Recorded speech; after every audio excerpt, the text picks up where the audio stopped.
उकडीचे मोदक बनवण्यासाठी लागणारं साहित्य आहे ओल्या नारळाचा चव, गूळ. आपण इथे 20 मोदक बनवणार आहोत. त्याच्यानुसार आपण हे साहित्य सगळं घेतलेलं आहे. मोदकाचं पीठ आहे, पाणी आहे, ड्रायफ्रूट्स आहेत, तूप आहे आणि वेलची पावडर आहे. आता आपण कृतीला सुरुवात करूया. यासाठी आपण कढई घेतलेली आहे. त्यामध्ये मी 3 चमचे तूप घातलेलं आहे आणि ओल्या नारळाचा चव ॲड केलेला आहे. आता हा ओल्या नारळाचा चव 20 मोदकांच्या नुसार घेतलेला आहे. आपण तो व्यवस्थित परतून घेऊया.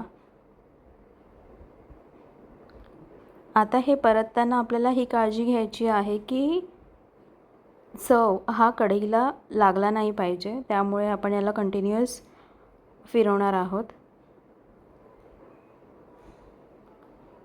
तर तुम्ही बघू शकता याचा कलर थोडाफार बदलला आहे. याला आपण सतत ढवळत राहायचं आहे.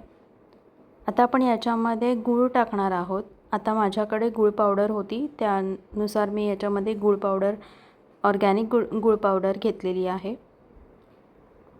याला आपण व्यवस्थित मिक्स करून घ्यायचं आहे. गूळ वितळेपर्यंत, एकजीव होईपर्यंत आपण त्याला व्यवस्थित मिक्स करून घेणार आहोत. आता हे सारण व्यवस्थित मिक्स झालेलं आहे. गूळसुद्धा वितळला आणि हे एकजीव झालेलं आहे आणि कुठेही खाली कढईला ते लागलेलं नाही आहे. तुम्ही बघू शकता हे एकत्र व्यवस्थित झालेलं आहे आणि हे सगळं आपण स्लो गॅसवरच करतो आहे.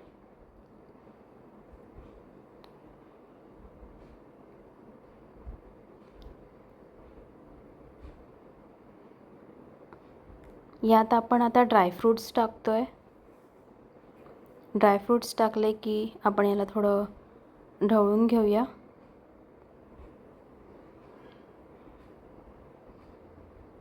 व्यवस्थित ढवळून घेतलेलं आहे आपण या सारणाला. आणि यात आपण वेलची पावडर टाकणार आहोत. वेलची पावडर टाकून झाल्यानंतर तुम्हाला बघायचं हे सारण व्यवस्थित झालेलं आहे का. यासाठी आपण हे सारण मिक्स केल्यानंतर यामध्ये चमचा उभा करून ठेवणार आहोत. जर चमचा व्यवस्थित उभा राहिला म्हणजे तुमचं सारण एकजीव व्यवस्थितपणे झालेलं आहे आणि ते आपण बाजूला काढून ठेवू शकतो. आपण जरा याला मिक्स करूया आणि नंतर चेक करूया की आपलं सारण झालेलं आहे की नाही. आता बघाल तुम्ही, आता मी याच्यात चमचा ठेवला तर व्यवस्थित उभा राहिला आहे, म्हणजे आपलं सारण व्यवस्थित शिजलेलं आहे आणि एकजीव झालेलं आहे.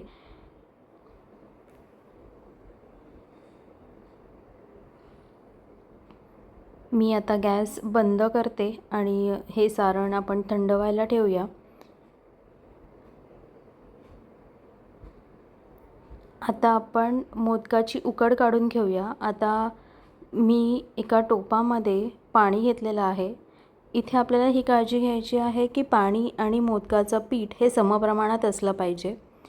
आता मी इथे 3 वाटी पाणी घेतलेलं आहे आणि 3 वाटी मोदकाचं पीठ घेणार आहे, कारण मला 20 मोदक बनवायचे आहेत. पाणी थोडंसं गरम होऊ द्यायचं. त्याच्यामध्ये आपण मीठ टाकूया. मीठ आपल्या चवीनुसार. त्याच्यानंतर थोडीशी साखर ॲड करूया.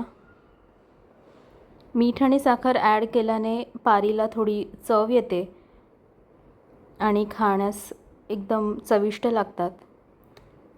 आता आपण थोडंसं तूप ॲड करूया आणि हे पाणी थोडं बॉईल होईपर्यंत आपण वाट बघूया. तुम्ही बघू शकता याला छान अशी उकळ आलेली आहे. अजून 2-3 सेकंड आपण वेट करू आणि त्यामध्ये पीठ ॲड करूया. आता मी याच्यामध्ये 3 वाट्या पीठ ॲड केलेलं आहे. हे व्यवस्थित आपण मिक्स करून घ्यायचं आहे.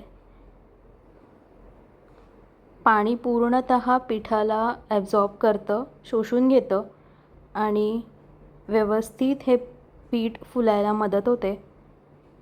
तुम्ही बघू शकताय आता पीठ पूर्णपणे ड्राय झालेलं आहे. आपण त्याला थोडं ढवळूया आणि 5 मिनटं जरा त्याला वाफ देऊया.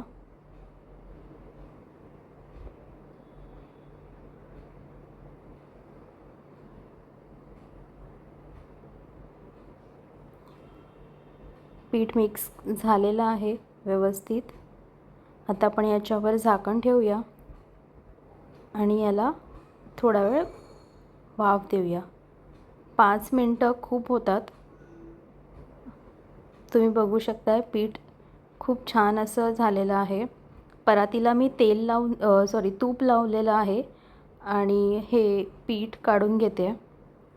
पीठ गरम असतानाच थोडं ट्राय करा मळून घ्यायचं.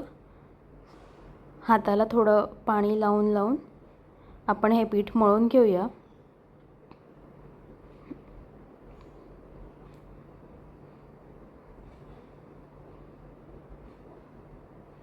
पीठ एकदम मऊसर मळून झालेलं आहे. आपलं सारणही रेडी आहे. मोदक वळवण्यासाठी मी थोडंसं पीठ घेतलेलं आहे. पीठ घेऊन हळूहळू आपण त्याची पारी वळवणार आहोत. पारी वळवण्याच्या खूप पद्धती आहेत. तुम्ही पुरी बनवण्याचं साधनसुद्धा वापरू शकता. गोळा ठेवायचा मध्ये त्याने त्याच्या दोन्ही साईडला तेल लावून आपण त्याला प्रेस करून आपली पारी तयार होते. मी हातावर बनवते सो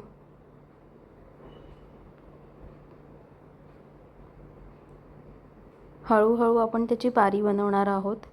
त्याच्या कळ्या बनवणार आहोत आणि कळ्या जर हाताला चिटकत असतील तर पीठ शक्यतो वापरा.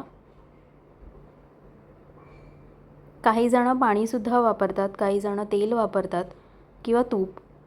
प्रत्येकाच्या आवडीनुसार त्यांना जसे जमेल तसंच आपण करू शकतो. पारी बनवून झाल्यानंतर कळ्या बनवल्या, त्याच्यानंतर आपण त्याच्यामध्ये थोडंसं सारण भरणार आहोत. सारण हे शक्यतो पूर्ण मोदकाच्या कळीपर्यंत येईल एवढं आपण भरणार आहोत व्यवस्थितपणे. तुम्ही बघू शकताय कळ्या खूप सुंदर आलेल्या आहेत आणि आपण त्याला आता वळवून घेऊया. वळवताना थोडंसं पीठ लावून घ्या म्हणजे ती पारी तुटणार नाही. आणि एक्स्ट्राचं जे काही पीठ उरलं असेल ते आपण काढून घेऊया. आणि बघू शकता तुम्ही सुंदर असा मोदक आपला झालेला आहे. असेच मी सगळे मोदक तयार करून घेते आणि वाफवून घेते. स्टीम आपण शक्यतो 10 मिनटं द्यायची त्याला. खाली पाणी ठेवलं आहे, त्याच्यावर जाळी ठेवली आणि जाळीला तूप लावून हे मोदक ठेवलेत. त्यावर मी थोडं केशर ॲड केलेलं आहे आणि आपले हे मोदक